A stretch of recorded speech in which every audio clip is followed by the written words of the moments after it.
There's one reason, and one reason alone I come to Irvine. Waffle sandwiches. Press conferences and pancakes. I'm here at Bruxel in Irvine. I will literally be here for the next 12 days eating waffle sandwiches and going to swim meets. So it's the week of nationals, everyone's pumped. We had a lot of press conferences in the media scrum today, and I am here to give you the highlights. Let's answer the question that's on everyone's mind. Is Lily King gonna swim the 200 IM?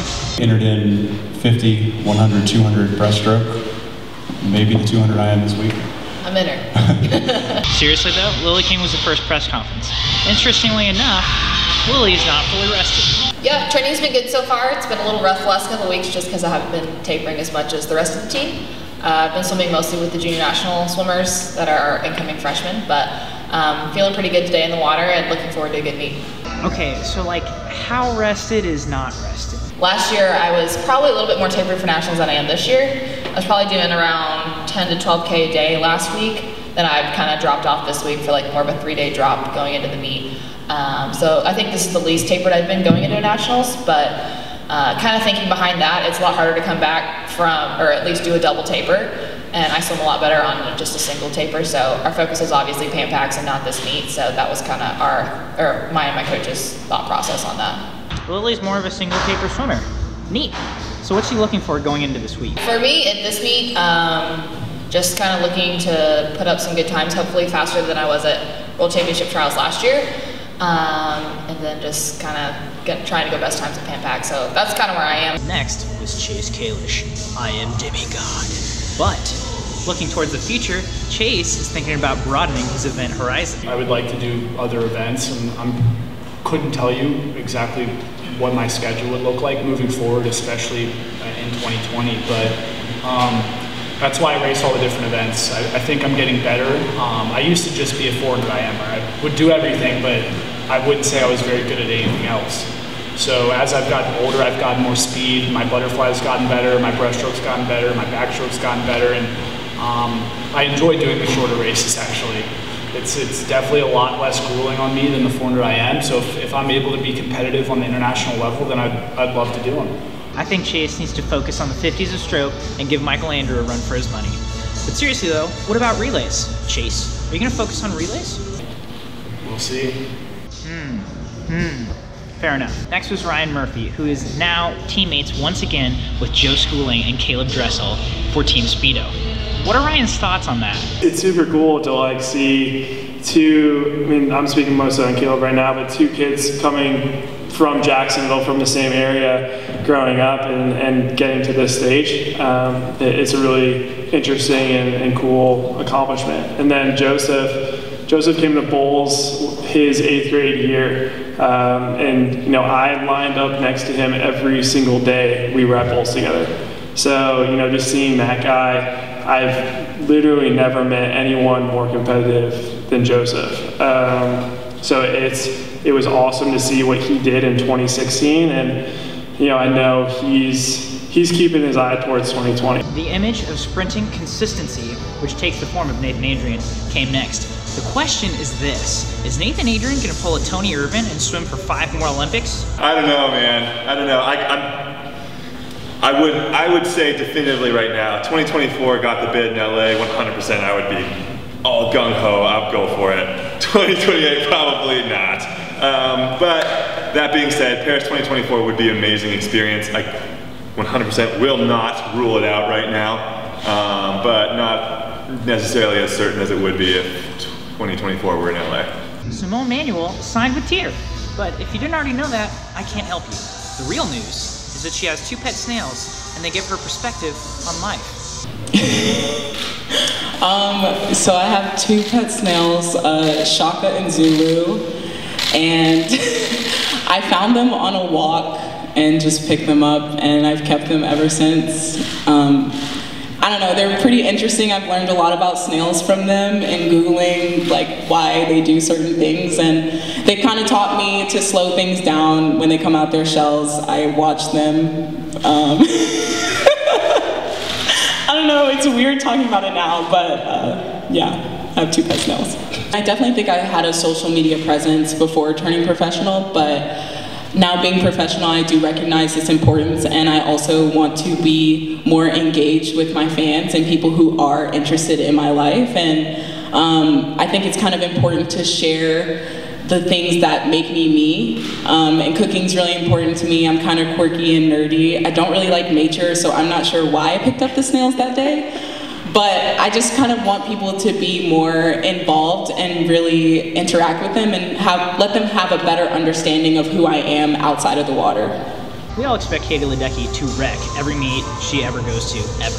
And I'm not saying she won't this weekend, but let's all just remember, it's not easy being Katie Ledecky. Obviously, being in my position and having broken 13 world records before the 14th one, I think it gets harder. It's not any easier being me and having the times that I have to go best times. But the work that I've put in over this past year, especially since March, April, has just been really, really good. Some of my best training I've ever put in. So that gives me a lot of confidence, and I'm someone that really takes confidence from practice and translates it into my racing. So that's something that I know that if I can train that way still, I can race that way still, and can still push my boundaries and see what I can do when I step up on the blocks. So, on a more serious note, we all saw what happened with Ryan Lochte this week. Many athletes shared their perspective on what they thought of the situation. It's really hard to see that happen to a friend and a teammate and someone that you've looked up to, but then again, you know, you can't break the rules like that. So it's obviously hard to see that happen to Ryan, but you have to follow the rules, and I appreciate that FINA and WADA and USADA and all the doping agencies are kind of cracking down on that now, because it's something that needs to happen. Disappointing, not like that I'm disappointed in Ryan, but it's sad to see that Ryan's not going to be here. I was looking forward to racing him, and I think that was definitely going to be one of my highlights, is seeing what he could do and going head to head with him. What I think of is more on the personal side. Like, how does that affect him? How does that affect his wife, his kid? So that's kind of what I'm thinking about there. And then, I mean, it's similar with Madison. I'm good friends with Madison. So, you know, how does that impact her career? You know, hopefully she continues to stick with the sport. But you know, I don't know. Obviously, Lochte wasn't aware of the IV rule before it happened. My question is, were other national teamers aware of the IV rule before the news about Lochte broke? Yeah. I mean, I think I go to the Olympic Training Center anywhere, on average, probably 2.5 times a year. And one of those times you gotta go through the USADA presentation. We all hate it, but for the last 10 years I've been doing it, and it hasn't changed a lot. I did sit in a USADA meeting at, USA Swimming would be happy with me for this. I did sit in a USADA meeting at the USA Swimming building, I think it was 3 years ago, about it, when they announced that. I don't know when it came out or what. I definitely know it's one of the lesser known rules, apparently. I mean, before that, I actually really didn't know about it, but I mean, they educated me on it personally, but there was only about 8 people in the room there. So as far as my understanding, they educated me, and that's all I can really speak on. I'm not really, I don't personally take IV drips, not really my thing. But as far as I read in the articles that I read about it, the substances he was taking, well, from my knowledge, were legal, but you need a therapeutic use exemption to be able to take those, or take the IV drip or something like that. Obviously, like, I don't take any supplements, and I don't plan on taking supplements, so not something that is, I guess, in the back of my mind, but I still, if I were to do that, I would guess I would check it out and see if I needed a TUV for that. Everyone's operating under the same rules. and I think that having a rule like that, while in this case, I don't think it caught a cheater, per se, I think in 99% of the cases it would. So, you know, I think there's rules like this that we need to have in our sport and in all sports in order to ensure that it's clean. Nathan Adrian particularly spoke passionately about doping regulations in America versus the rest of the world. Does Nathan think that this will send a message to other countries about their doping policies? Those are really, really difficult questions because it's gonna kind of depend on how the media spins it, to be totally honest. Shots fired. Harsh, but fair. Listen to what else Nathan has to say. These are harsh sentences. These are what we've been told since we were junior team athletes, that if you mess up and it's accidental, you could still get banned for years. You know, and here we are. So those are the messages that have been, you know, pounded in our head, and they were true. Talk to Madison and Lochte and maybe they get their takes on it, but they probably understand. We all understand how harsh USADA is now on our American athletes. It would be nice if